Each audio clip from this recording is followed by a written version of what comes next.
Hi guys! Welcome back to my YouTube channel. Good morning, good afternoon, good evening sa ating lahat. Saan man tayo sulok ng mundo.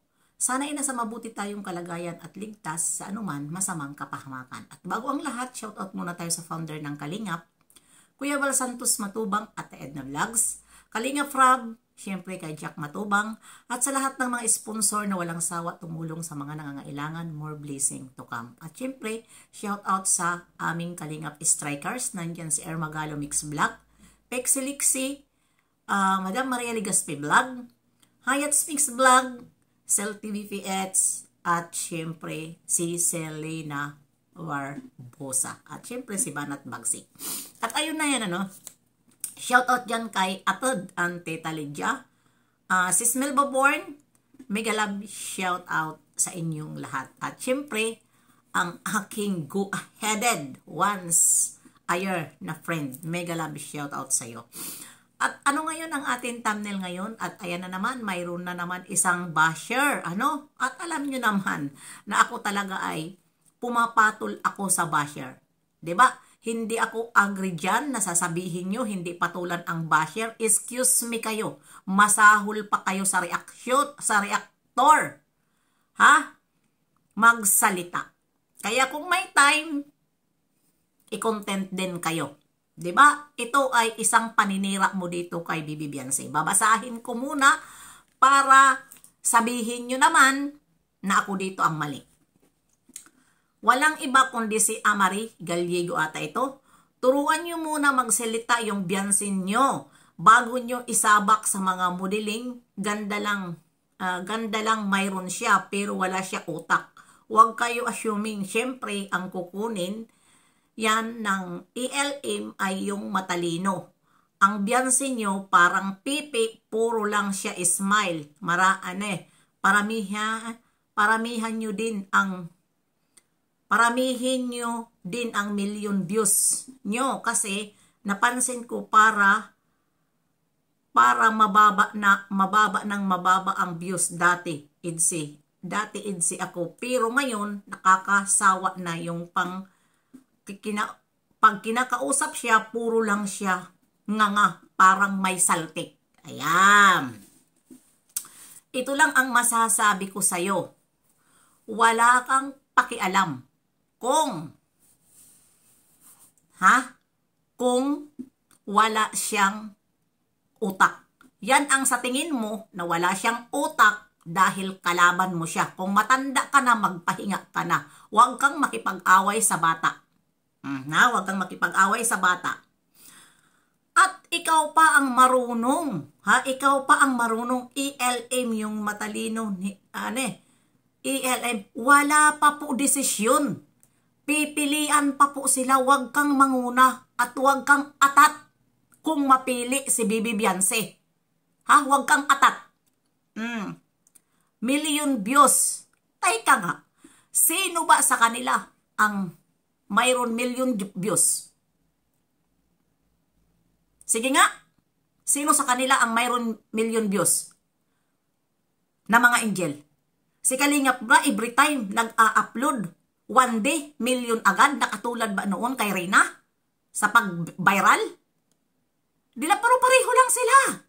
Wala silang ngayon million views. Wala silang, ayan, mababa na daw ang views ng Bibi Beyonce. Kung mababa man ang views, wala ka na doon. Huwag ka lang magkumpara dahil dyan nag-i-start ang away. At ito, mababa daw ang views. Nakakasawa. Hindi, huwag kang manood kung ikaw lang naman mag-isa. Diba? Sino ka ba? Di huwag ka manood, huwag ka magbitiw ng masamang salita. Ako, ay sigaw siya noon. Imposible nagkunyari ka, ipokrita ka. Edsi ka? Kapal ng mukha, ang hilig nyo magsalita. Edsi ako, jomcar ako, pero nakakasawa na. Mga ipokrita kayo. Mga ipokrita kayong mga basher. Mga plastic kayong mga basher. Mga plastic kayo. Kunyari, nag-ano kayo doon sa isang angel. Pero kalaban nyo naman. Ha? Yun bang nakipag-usap siya, puro lang siya nga parang may saltik, puro tawa. Ay, ito, mas maganda na yung hindi nagsasalita, puro na lang tawa, kaysa nagdadaldaldalan dyan na wala naman din sa ayos. Diba? Nababas pa. Dahil nga, kahit hindi dapat sabihin, sa harap ng kamera, sasabihin. Dahil tawag nito, gagaling-galingan sa wala rin naman sa ayos ang sinasabi. Hindi alam na naibabas na ang kanyang partner. Sige nga, ang bibibiyansi namin, mayroon man siyang nalalaman, ha? O ano pa man, ika nga, ayon nga doon kay Kalingap Ido, kahit pa si Bibi Biansi may alam, never magsalita si Bibi Biansi. Kaya wag niyong sabihin na siya ay pipi. Ha? Dahil, ang kanyang dapat sabihin, sinasarili niya na lang para wala siyang matamaan na tao. Wala siyang galing sa salita niya na mababas ang isang tao. Diba? Kung tumawa man, ano ngayon ang masama kung puro tawa na lang? At least nagsasalita. Diba? Inggit kayo sa kagandahan, maganda ang bibibiyan sa inyo pero walang utak. Oy, mahiya ka naman, Marie. Mahiya ka, huwag mong pagsabihan na walang utak, pipi at may saltik. Ha? Dahil hindi yan kukunin ni Kalingap Prab, doon yan, papagamutin yan, katulad kay Rina kung may saltik yung bata na yan. Ang galing mo magsalita, saltik, pipi, pag kayo ang inaanuhan, nireresbakan, magagalit kayo. Diba? Huwag kayo magbalaki sa mga views, dahil puro pareho lang kayo, walang mga hindi nakakamilyon. Magmalaki kayo kung tuwing pag-upload ni Kalingap Prab, isang araw milyon agad. Yan ang ipagmalaki nyo. Ha? Huwag yung puro kayo views. Kaya halatado na nagpapaligsahan. Diba? Stop na ang paligsahan.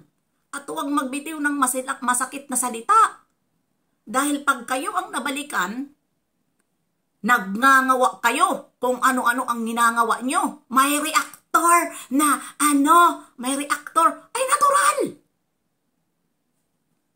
Sasagutin kayo dahil mga bastos kayo magsalita. Ha? Lalo na pag yan ang mga sinasabi nyo sa bata. Ang tatanda na ng mga tinggil nyo.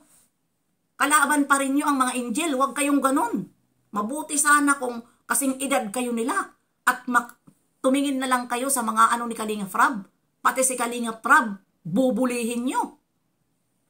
At bakit daw kukunin? Bakit daw kukunin? Modeling at artista, iwalang utak. Di ba? Yung mga yung mga paratang nyo. Grabe kayo sa totoo lang. Ako, pumapatol talaga, i-content ko kayo kapag ganyan ang inyong mga comment. Pagsabihan nyo pa, pipi at saltik, may saltik. Maganda ba yon na sinasabi nyo sa bata? Wala pang 18, kaya dapat siyang tawagin bata dahil wala pa siyang 18. Hindi pa siya nagdibo. Kung wala man siyang views, kung mababa naman ang views, wala na kayo doon. Ang importante nasa kay Kalingap Ido siya. At ngayon, kinakampihan na siya ni Kalingap Ido. Noon, ang sabi niyo ginagamit ni Kalingap Ido. Sino ba ang vlogger, charity vlogger na marami ang views? Di ba si Kalingap Ido? Paano manggamit? Huwag kayong ganyan, ang dami yung mga paratang dito sa mga angels. Sa totoo lang. Grabe kayo. Sobra na ang pambabas nyo dito kay Biansi. Hindi kayo makamove on. May saltik. Grabe talaga. Turuan nyo muna magsalita yung biyanse nyo bago nyo isabak sa mga modeling. Ganda ng mayroon siyang pero, gandang mayroon siya pero wala siya utak. Oh, di ba? Inggit ka sa kagandahan? Walang utak. Ang utak, madali po yan matraining. Pero, ikaw, chismusa ka. Wala kang, hindi ka na matitraining dahil thunders ka na. Ha? Si Bibi Beyonce, may ano pa yan, kinabukasan. At pag i-training yan, makakasagot at makakasagot yan. Diba? Anong gusto mo? Yung, ano po? Ayun po, ang ganun po, hindi ko, si Kalingap Ido po, kasi po hindi ako po pinagtatanggol at mayroon ako po sa kanyang idinidaing at ini-ignore lang ako. Yan, ganon ang sasabihin. Makakapunta sa, mamabas siya, si Edo, mambabas. Nasa likod po ang kanilang, likod kamera ang kanilang pag-uusap. Kaya hanggang dito na lang. See you next live and upload. God bless sa ating lahat.